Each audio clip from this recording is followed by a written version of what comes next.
O tema de hoje é um tema muito pertinente, de acordo com tudo que a gente tem ouvido, né? Como é que nós fazemos com os nossos filhos, né? Como é que nós fazemos com os filhos da aliança?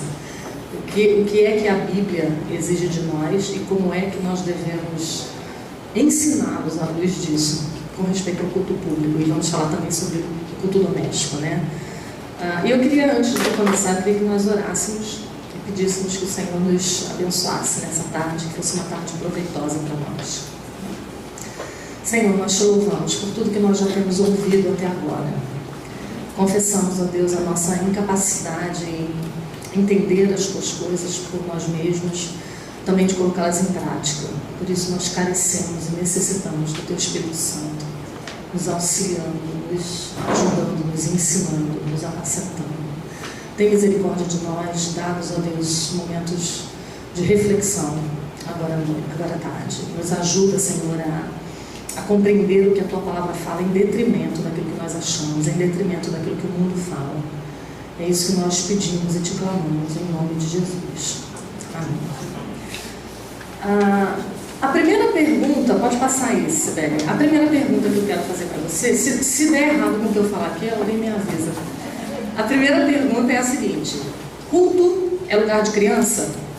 Então, antes da gente passar a falar sobre como nós ajudamos os nossos meninos e as nossas meninas a se comportarem no culto público, como é que nós devemos ensiná-los, em primeiro lugar a gente precisa saber a importância disso. Porque se nós não entendermos que criança precisa ficar no culto, se nós não entendermos o que é o culto público, nós como mães não teremos condições de cobrar nada dos nossos filhos, né? O que nós vamos cobrar vai ser algo apenas mecânico, então a gente precisa entender.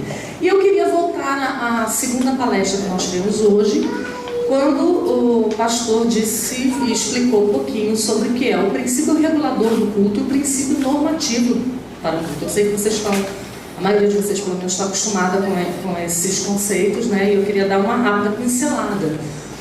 O princípio normativo do culto é aquele utilizado pela Igreja Católica, pela Igreja Luterana e por muitas igrejas evangélicas. Esse princípio diz o seguinte: a Bíblia não proíbe, a Bíblia não diz expressamente, não pode dançar na igreja.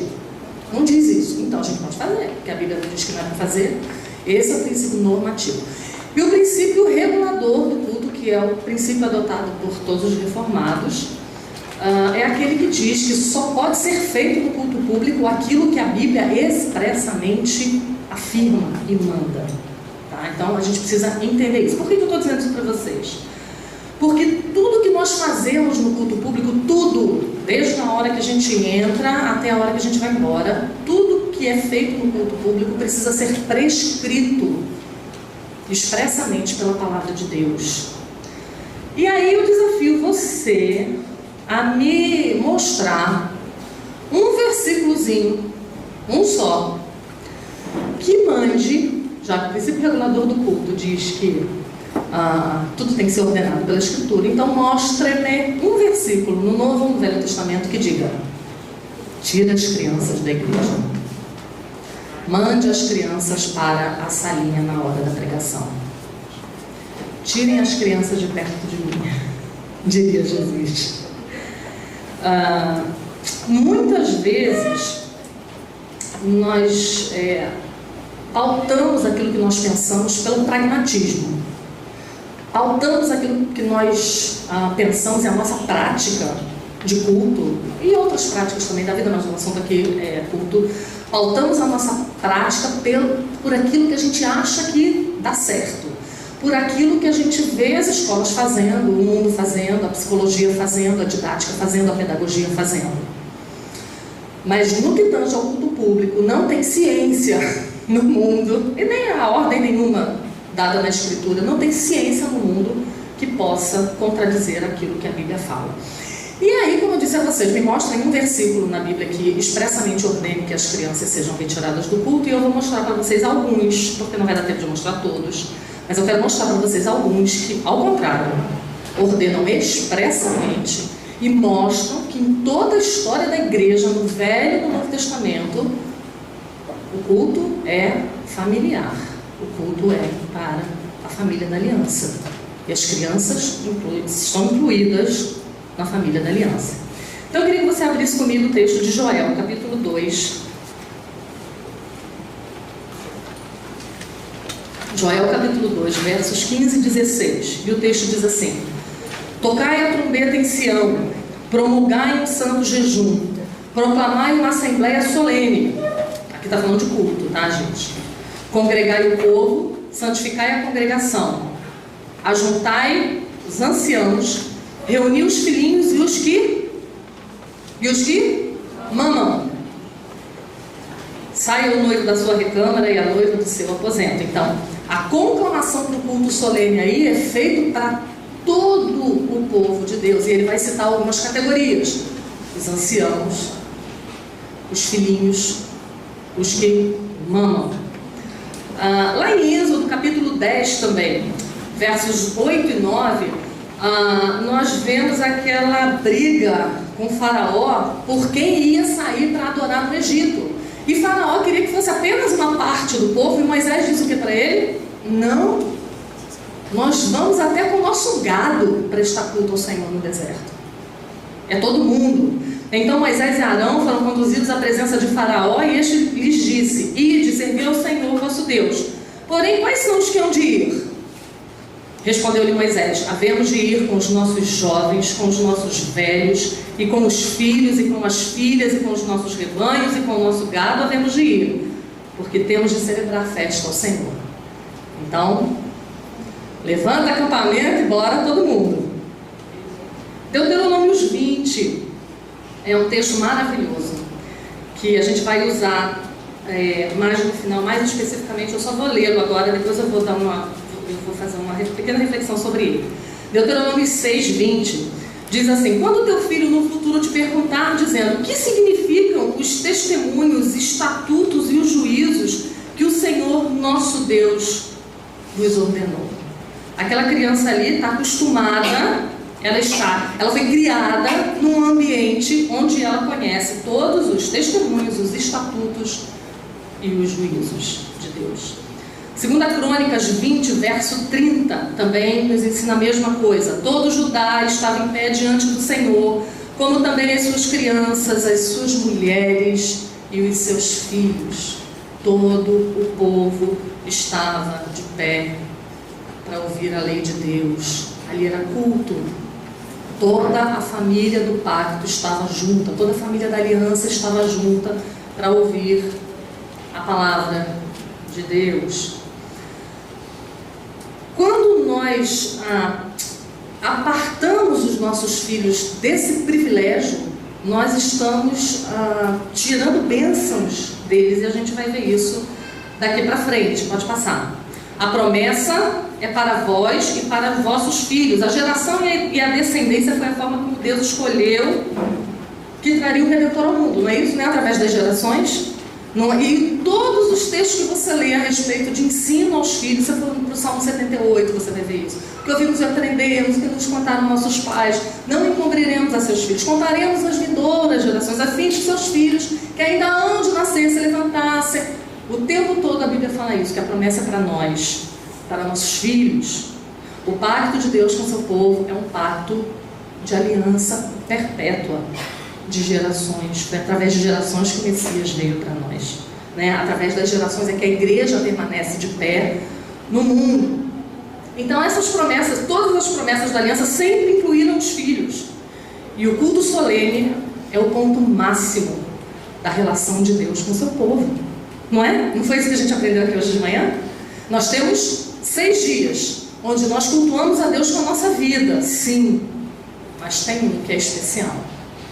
E esse um é o domingo, né? É o nosso domingo, é o nosso Shabbat, é o nosso descanso. É quando Deus especialmente se relaciona com o seu povo. E por que os nossos filhos deveriam ser excluídos do momento mais importante da vida da igreja, que é o momento de culto? Os meios de graça são oferecidos ao povo de Deus no culto público, não é isso? Quais são os meios de graça? A oração, a pregação, a ministração dos sacramentos. Então, quando você pensa dessa forma, a gente até se assusta. Porque eu privaria meus filhos dos meios de graça? Porque eu filhos: sai, agora não, você não. Se aquele é o momento mais especial, a não ser que esse não seja o momento mais especial da minha vida. Porque se esse é o momento mais especial da minha vida, então ele precisa ser o momento mais especial da vida dos meus filhos, da vida de toda a minha família. Eu e a minha casa serviremos ao Senhor. Vocês escolhem a quem vocês vão servir. Eu não, José disse, né? Eu e a minha casa. Então era ele e os seus, e sempre foi assim, né? No Antigo Testamento, no Novo Testamento era assim também. Quando uma família se convertia, vinha, batizava, era todo mundo, vem-se embora, é todo mundo. Nós somos né? Nós somos uma família, né? E aí a gente tem que entender isso, que é no dia do Senhor, isso foi falado aqui hoje, eu copiei e falei. É no dia do Senhor, no culto público, pela pregação de um ministro ordenado, que Cristo alimenta, nutre, corrige, conforta, disciplina e guia as suas ovelhas. É dessa forma que Deus resolveu cuidar da sua igreja, guiar a sua igreja, através de um ministro ordenado. Lembra o que foi dito aqui hoje pela manhã? O pastor não pode ficar dando púlpito para qualquer um. Ele é o responsável por alimentar a sua igreja, ele, os presbíteros da igreja, são eles que alimentam, são eles que cuidam do rebanho. E outra frase que foi dita hoje aqui de manhã: o culto é a oficina onde nós somos transformados à imagem de Cristo.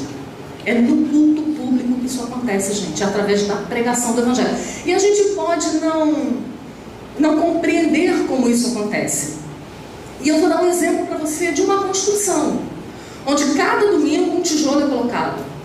Você não vai aprender tudo sobre a lei de Deus, sobre seus mandamentos, sobre a forma como você deve adorá-lo, sobre como você deve agir em cada situação da sua vida. Você não vai aprender tudo isso em um culto, nem em 2, nem em 10. Isso é um processo que vai levar a vida inteira, não é? Então, cada culto que a gente vai, cada pregação que a gente ouve é um tijolinho nessa construção, nessa edificação, para nos formar, nos transformar à imagem de Cristo. Então, se eu tenho esse entendimento para mim, se eu prezo tanto pelo culto a Deus, se eu sei o que significa o dia do Senhor, se eu sei que os mandamentos de Deus não foram postos de lado, se eu sei que o 4º mandamento exige que esse dia seja separado para o culto solene, por que eu tiraria os meus filhos do momento mais importante do culto? Porque o culto é feito de 2 momentos: o momento em que o povo de Deus fala com ele e o momento em que Deus fala com o seu povo. Qual dos dois é mais importante? O momento em que Deus fala com o seu povo. Os puritanos diziam que quando um ministro fiel sobe ao púlpito e começa a pregar e a expor as Escrituras, é Cristo quem está falando da sua igreja. É o próprio Cristo. E aí, nesse momento, onde Cristo vai falar à igreja, eu digo: crianças, saiam. Pode passar.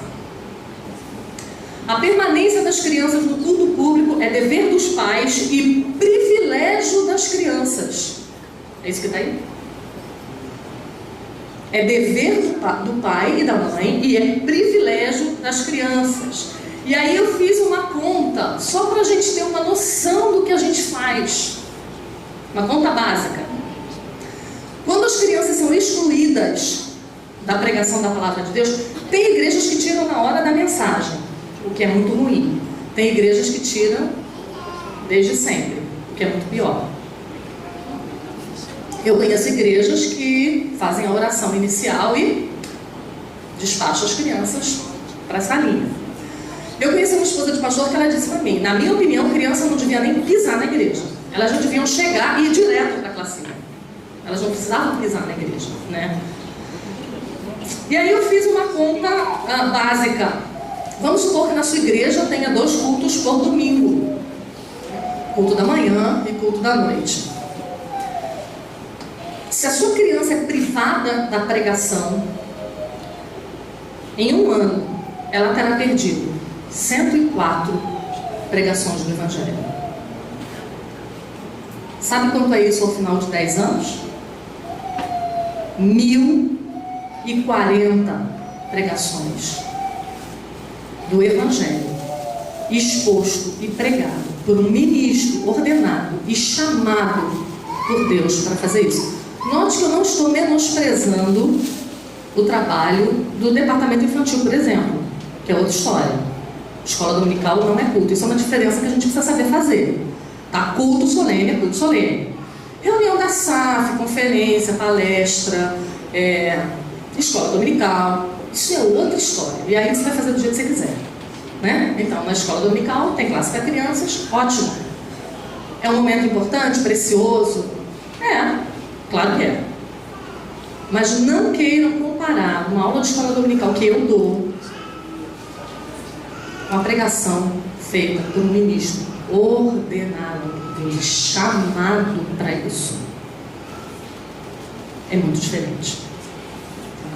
Então, quando nós excluímos as nossas crianças, quando ela tiver 10 anos, que é geralmente a idade em que as igrejas aí começam a lutar com um pré-adolescente que nunca ficou sentado assistindo uma mensagem, e aí a partir de agora ele vai ter que se acostumar ao invés de ir para a classinha. E muitas dessas classinhas nós vemos, não um cultinho, se isso pudesse ser chamado de cultinho, mas nós vemos uma historinha rápida, um videozinho, muito lápis de cor, brinquedo, né? Então as crianças vão para um playground ao invés de estar no culto público, né?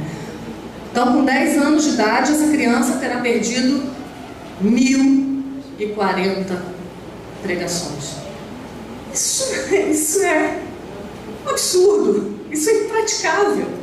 Se você juntar tudo isso, você vai ver que o seu filho, ele vai ter um arcabouço. Eu falo isso de experiência própria. A minha experiência não é paradigma para nada nem para ninguém. O nosso paradigma é a palavra de Deus. Mas todos os meus filhos foram criados dessa maneira. E todos os meus filhos com 10 anos conversavam sobre teologia com o pai deles, todos eles. E faziam perguntas que eu falava: não sei, ajuda, socorro.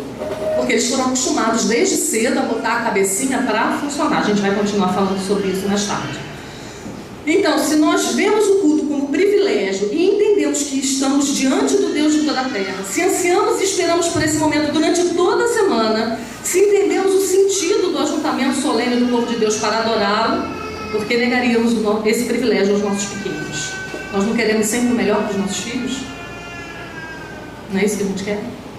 Então, como que a gente diria para eles, na hora que Deus vai falar com o povo dele, você não?